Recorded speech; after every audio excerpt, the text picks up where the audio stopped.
আজকের ব্লগে আমরা পেঁপে গাছ রোপণ করব, চলেন দেখি কি হয়।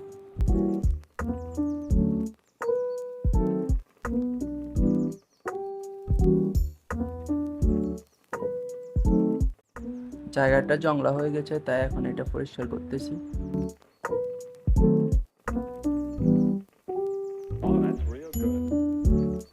সাথে আমার ছোট ভাই আছে, ওর এই জংলাটা একটু পরিষ্কার করতে বলছি। দেখেন, ও পরিষ্কার করতে গিয়ে পড়ে গেছে।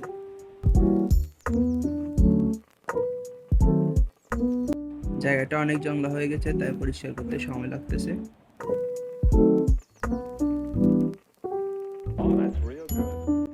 এই কুমড়া গাছটা আম্মুর হাতে রোপণ করা।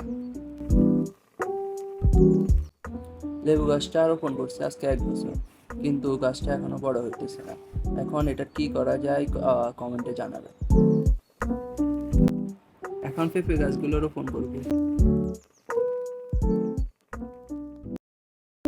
তার আগে রোপণের জায়গাটা পরিষ্কার করে গর্ত করে।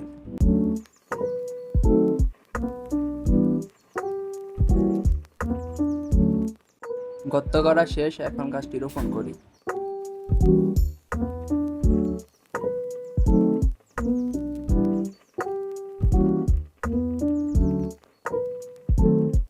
আমার ছোট ভাইটিকে গাছ রোপণ করা শিখাচ্ছি। গাছে পানি দেওয়ার জন্য পানি আনতে যাইতেছি।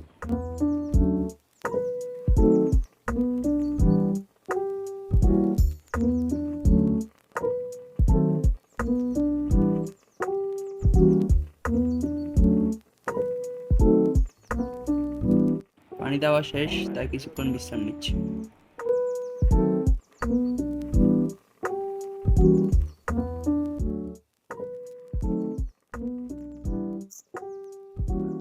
অনেক কষ্টের পর গাছ রোপণ করা শেষ হয়েছে।